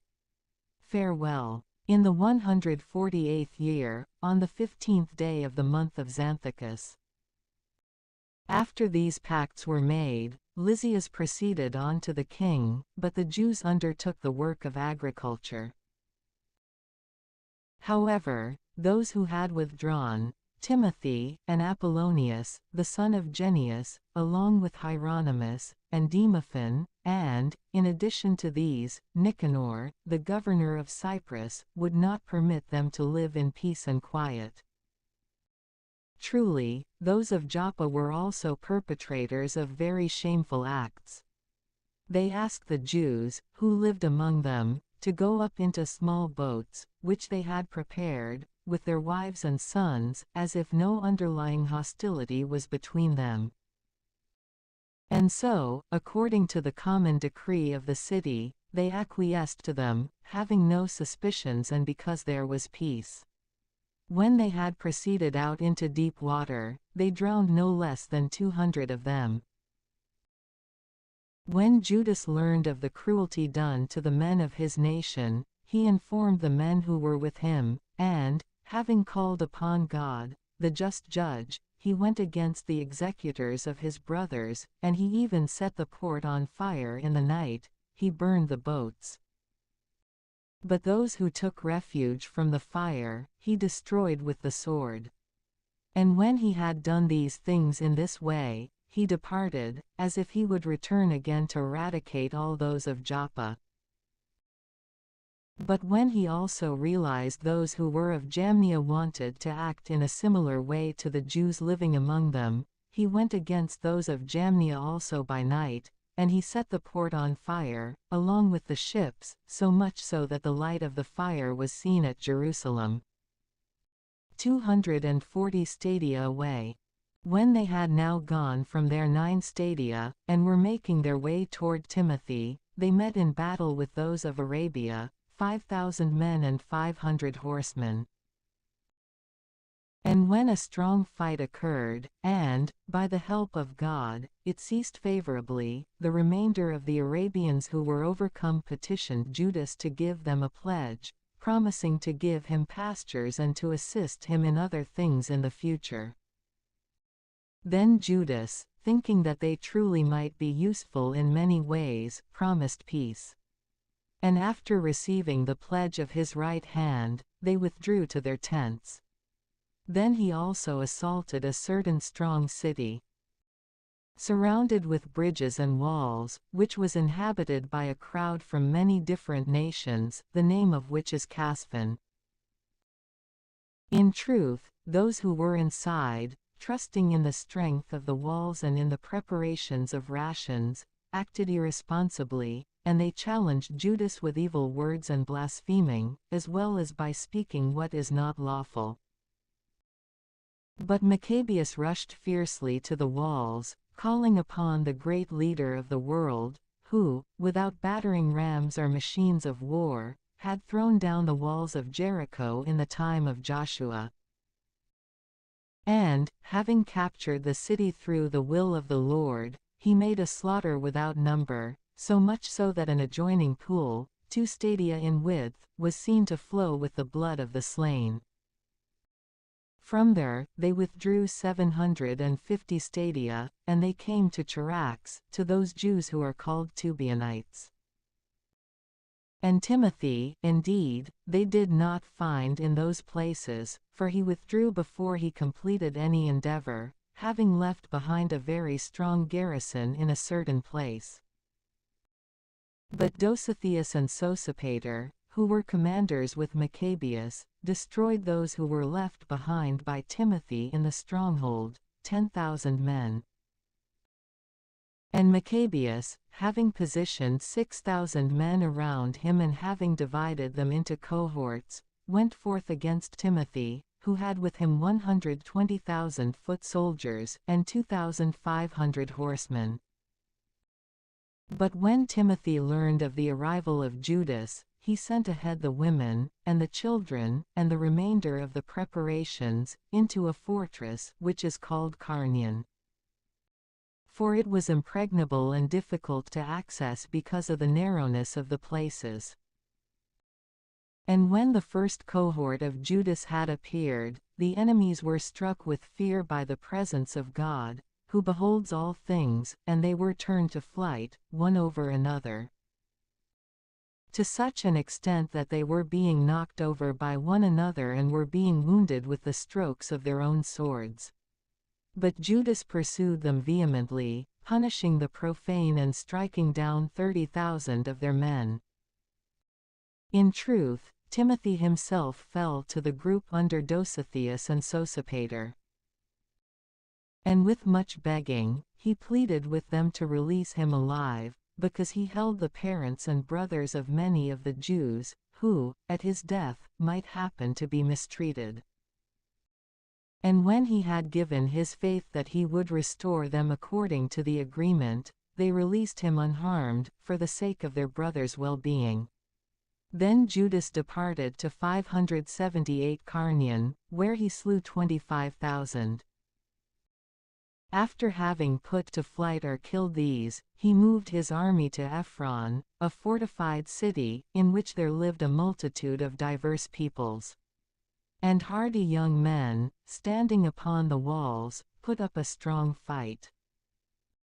Moreover, in this place, there were many machines of war, and equipment for casting darts. But when they had called upon the Almighty, who with his power breaks the strength of enemies, they seized the city. And they struck down 25,000 of those who were inside. From there, they went to the city of Scythia, which was 600 stadia away from Jerusalem. But the Jews, those who were among the Scythians, testified that they were treated kindly by them, and that, even in the times of unhappiness, they had treated them mildly. They gave thanks to them, exhorting them to be kind to their people, now and at other times. And they went to Jerusalem, as the solemn days of the 7 weeks were under way. And, after Pentecost, they marched against Gorgias, the foremost leader over Idumea. And he went out with 3,000 foot soldiers and 400 horsemen. And when they came together, it happened that a few of the Jews were overthrown. In fact, a certain Dositheus, a horseman of Besenner, a strong man, took hold of Gorgias. And when he would have captured him alive, a certain horseman of the Thracians rushed upon him and cut off his arm, and so, in this way, Gorgias escaped to Marisa. But when those who were with Esdras had fought all day and were fatigued, Judas called upon the Lord to be their helper and leader in the battle. Beginning in the language of the fathers, and loudly extolling hymns, he inspired the soldiers of Gorgias to take flight. Then Judas, having collected his army, went into the city Adullam. And, when the 7th day came, they purified themselves according to the custom, and they kept the Sabbath in the same place. And the following day, Judas came with his own, in order to take away the bodies of the fallen, and to place them in the sepulchres of their fathers with their ancestors. But they found, under the tunics of the slain, some of the treasures of the idols that were near Jamnia, which were prohibited to Jews by the law. Therefore, it became manifest that it was for this reason that they had been overthrown. And so, they all blessed the just judgment of the Lord, who had made hidden things manifest. So then, turning themselves to prayers, they petitioned him that the offense which had been done would be delivered into oblivion. And truly, the very strong Judas exhorted the people to keep themselves without sin, since they had seen with their own eyes what had happened because of the sins of those who were struck down. And, calling an assembly, he sent 12,000 drachmas of silver to Jerusalem, to be offered for a sacrifice for the sins of the dead, thinking well and religiously about the resurrection, and because he considered that those who had fallen asleep with piety had great grace stored up for them. Therefore, it is a holy and beneficial thought to pray on behalf of those who have passed away, so that they may be released from sins.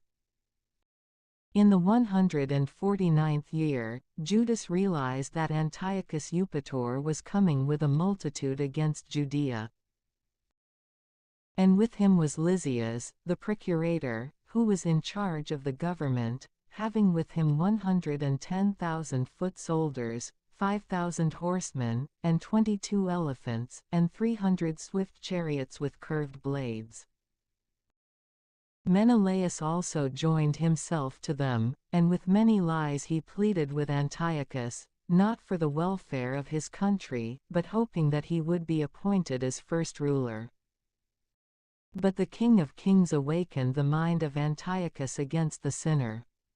And when Lysias was suggesting this to be the cause of all the evils, he ordered that he should be apprehended and killed in the same place. Now there was, in the same place, a tower of 50 cubits, having a pile of ashes on every side. This had a lookout over a precipice. From there, he ordered this sacrilegious one to be thrown down into the ashes, withal propelling him into the afterlife. And by such a law, it turned out that the betrayer of the law, Menelaus, died, not having so much as a burial in the earth. And indeed, this satisfied justice, for just as he had committed many offenses toward the altar of God, the fire and ashes of which are holy, so was he condemned to die in ashes. But the king, with his mind being unbridled, came to reveal himself as more wicked to the Jews than his father was. When Judas understood this, he instructed the people to call upon the Lord day and night, so that, just as always, now also he would help them. Of course, they were afraid to be deprived of their law and their country, and of the holy temple, and also that he might allow the people, who had recently taken a breath for a little while, to be again subdued by blasphemous nations. And so, having together done all these things, and having sought mercy from the Lord with weeping and fasting, lying prostrate on the ground continually for 3 days, Judas exhorted them to prepare themselves. In truth, with the elders he decided that, before the king could move his army into Judea and obtain the city, they would go out and commit the outcome of the event to the judgment of the Lord. And so, giving everything to God, the Creator of the world, and having exhorted his own to contend with fortitude and to stand up, even unto death, for the laws, the temple, the city, their country and the citizens, he positioned his army around Modin. And having given his own a sign of the victory of God, he attacked the quarters of the king by night, with the strongest chosen young men, and he slew 4,000 men in the camp, and the greatest of the elephants, along with those who had been positioned on them. And so, having filled the camp of their enemies with the greatest fear and disturbance, away with good success. Now this was done at the first light of day, with the Lord assisting and protecting them. But the king, having received a taste of the audacity of the Jews, attempted to take the difficult places by craftiness. And so, he moved his camp to Bethshur, which was a fortified garrison of the Jews. But as he struck, he was put to flight and reduced in number. Then Judas sent necessities to those who were inside. But Rhodocus, a certain one from the Jewish army, reported the secrets to the enemies, so he was sought out, apprehended, and imprisoned. Again, the king held talks with those 579 who were in Bethshur. He gave his right hand as a pledge, and accepted theirs, and he went away. He joined battle with Judas, he was overcome. But when he realized that Philip, who had been left out of these events, had rebelled at Antioch, he was in a consternation of mind, and, begging the Jews, and being submissive to them, he swore to all things that seemed just. And, being reconciled, he offered sacrifice at the temple, and left gifts. He embraced Maccabees, and he made him commander and leader from Ptolemy all the way to the Geronians.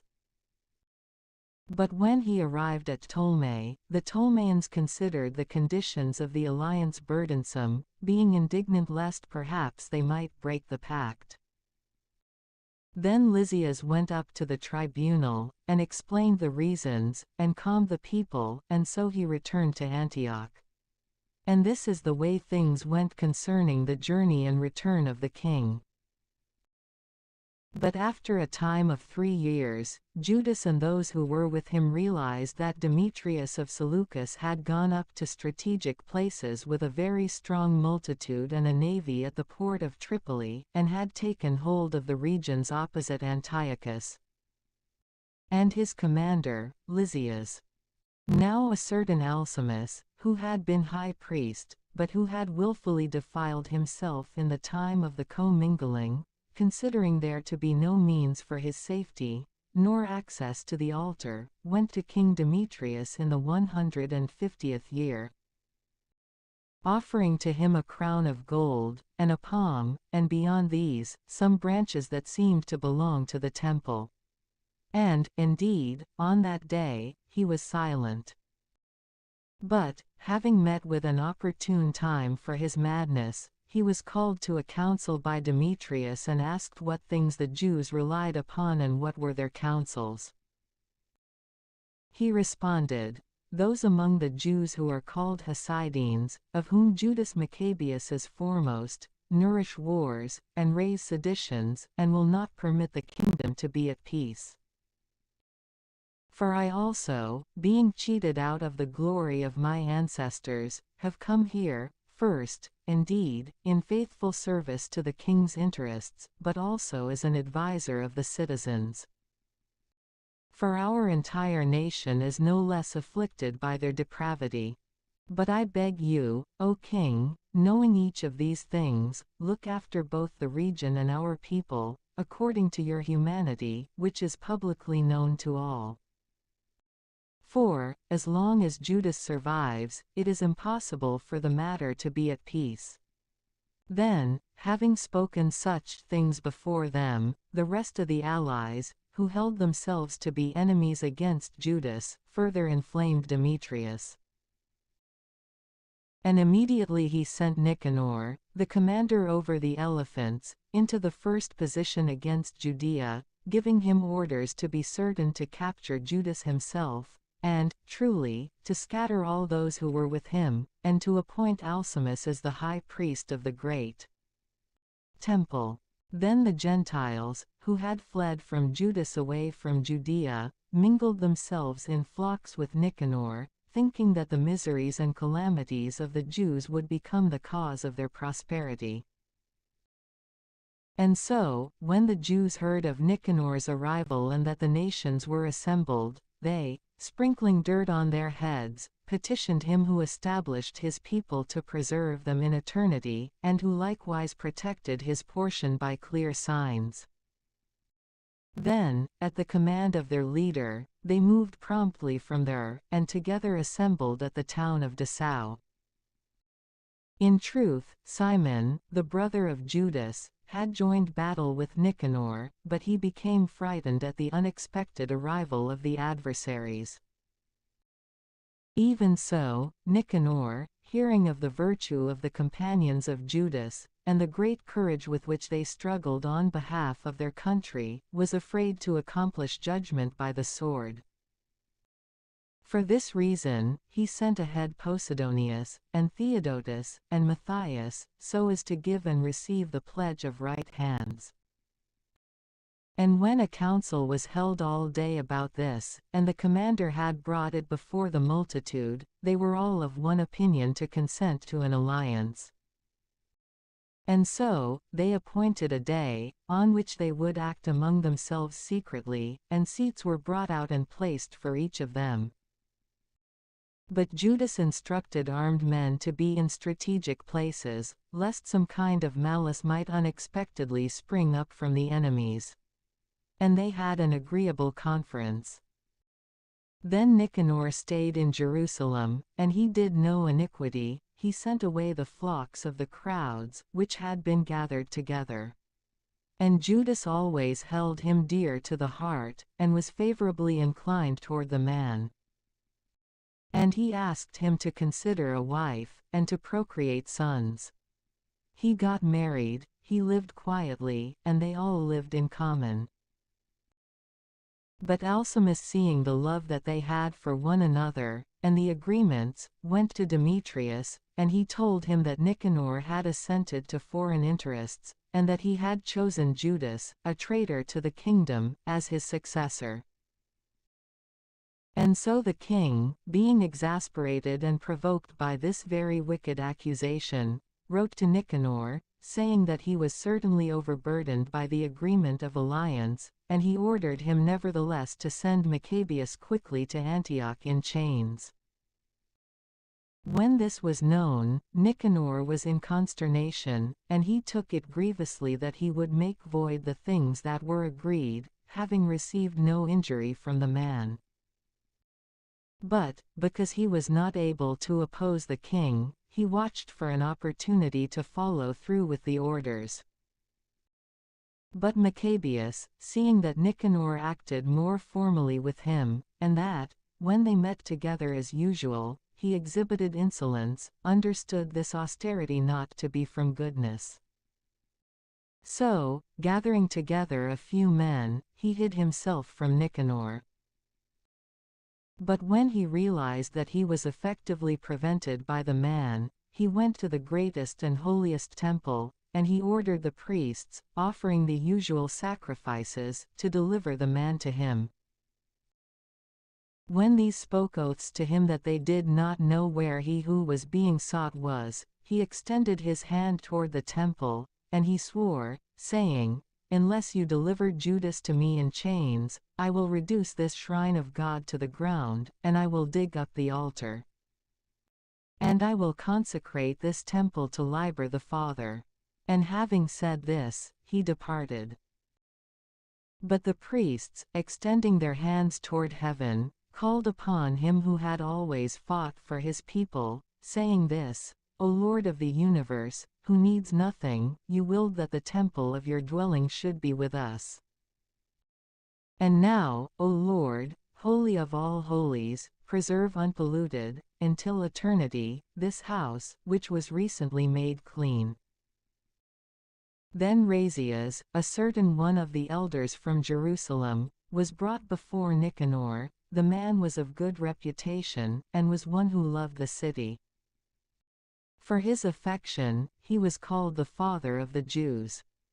This one, for a long time, held on to his purpose of 580 continuing in Judaism, and he was content to hand over body and life, so that he might persevere in it. Then Nicanor, being willing to manifest the hatred that he held for the Jews, sent 500 soldiers to apprehend him. For he thought, if he mistreated him, it would bring great disaster upon the Jews. Now, as the group sought to rush into his house, and to break open the door, and wanting even to bring in fire, as he was about to be apprehended, he struck himself with the sword, choosing to prefer to die nobly rather than to become subject to sinners, or to suffer unworthy injustices against his birth.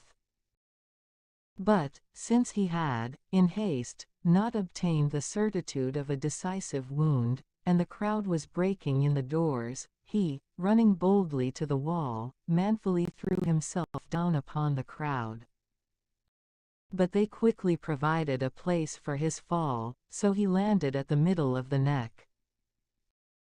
And, since he was still breathing, and being inflamed in soul, he rose up, and as his blood flowed down in a great stream, being very gravely wounded, he ran through the crowd.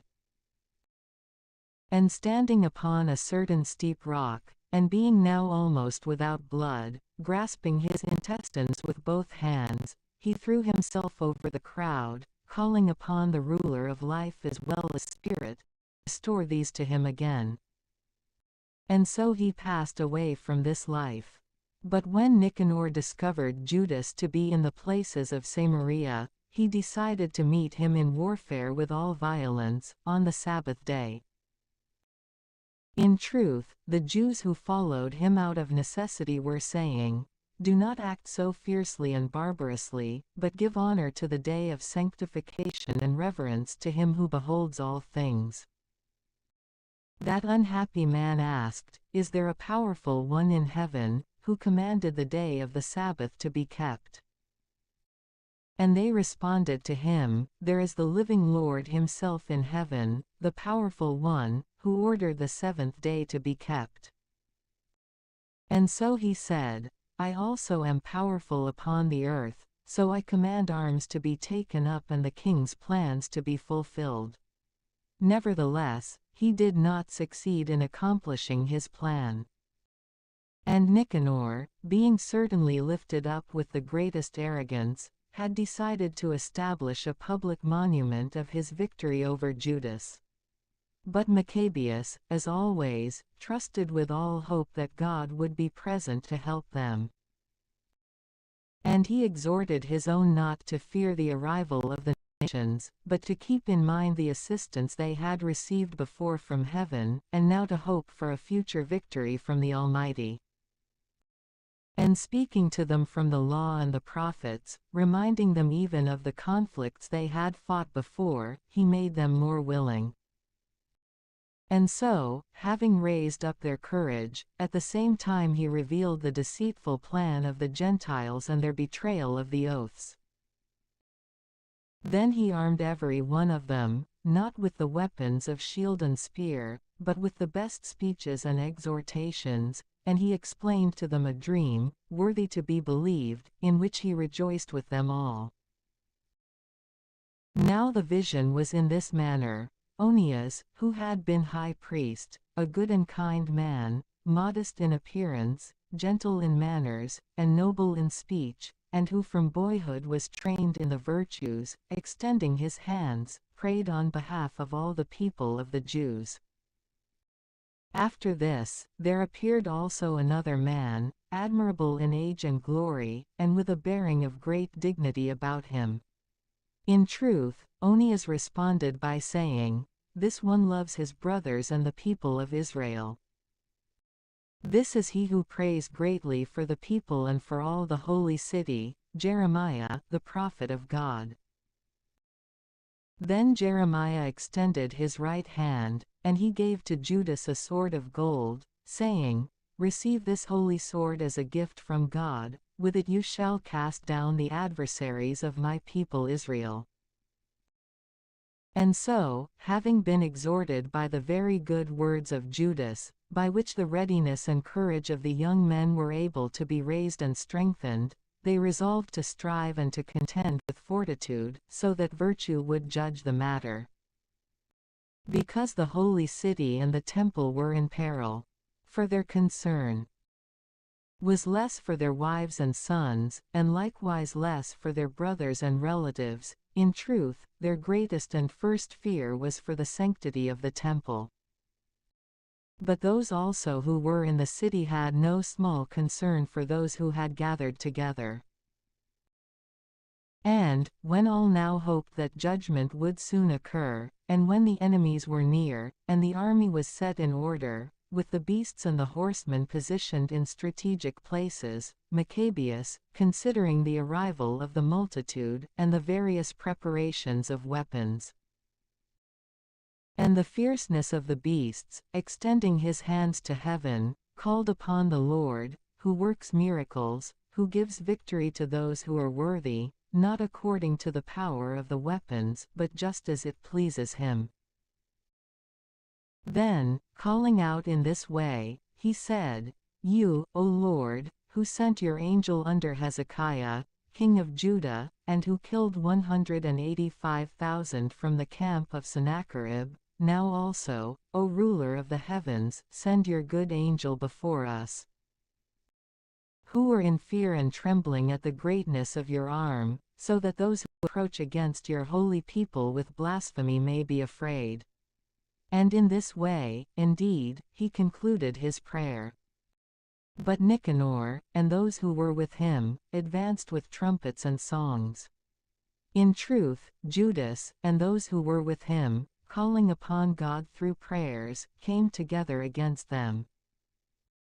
Indeed, fighting with their hands, but praying to the Lord with their hearts, they struck down no less than 35,000, being delighted by the presence of God.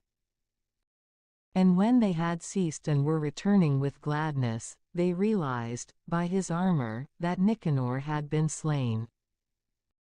And so, making a loud noise and inciting a disturbance, they blessed the Almighty Lord in the language of the fathers. But Judas, who was prepared throughout all his body and soul to die for his citizens, instructed that Nicanor's head, and his hand with the arm, should be cut off and carried through to Jerusalem. When it arrived, having called together his fellow tribesmen, and the priests to the altar, he summoned those also who were in the stronghold. And he displayed the head of Nicanor, and his nefarious hand, which he had extended against the holy house of Almighty God with magnificent boasting. He even ordered now that the tongue of the impious Nicanor should be cut up and given in pieces to the birds, but that the hand of this demented man should be suspended opposite the temple. Therefore, they all blessed the Lord of heaven, saying, Blessed is he who has kept his own place uncontaminated. Then he suspended Nicanor's head at the top of the stronghold, so that it would be an evident and manifest sign of the assistance 501 of God.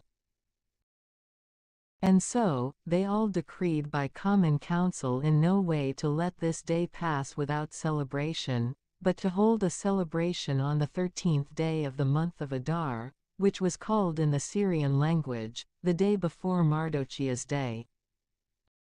Therefore, these things were accomplished concerning Nicanor, and from that time the city was possessed by the Hebrews. And so, I will bring an end to my narration here. And, indeed, if I have done well, so as to have made an adequate history, this also is what I wanted. But if it is less than worthy, may it be permitted me. For, just as it is adverse to drink always wine, or always water, so also it is pleasant to use sometimes the one, and sometimes the other. So, if the words were always exact, it would not be pleasing to the readers. Therefore, here it shall be completed.